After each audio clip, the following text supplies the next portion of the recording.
Caro energia, la vera sfida del prossimo governo perché le manovre dell'esecutivo uscente da sole non saranno sufficienti. Le proposte per il territorio bellunese di Azione Italia Viva con Sara Moretto e Marco Griguolo oggi in città.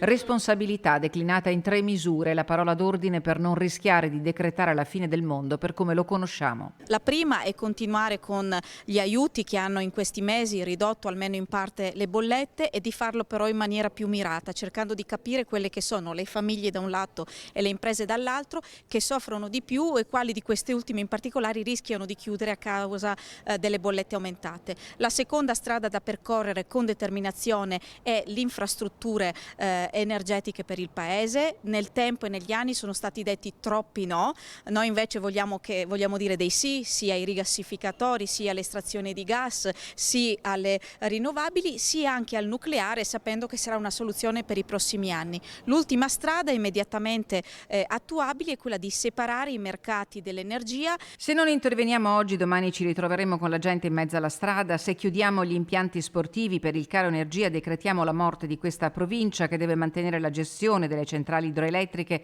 e trattenere i benefici, afferma Marco Griguolo, che risponde all'affondo del ministro Di Maio contrario all'autonomia differenziata. Chi vota Conte o Calenda, ha detto Di Maio, rischia di favorire la Meloni. Non si stanno regalando voti alla Meloni, al centrodestra, ma si sta semplicemente dando delle risposte ai cittadini, cosa che non vedo da parte di Maio in questo momento. Azione Italia Viva sull'autonomia differenziata, che cosa pensa?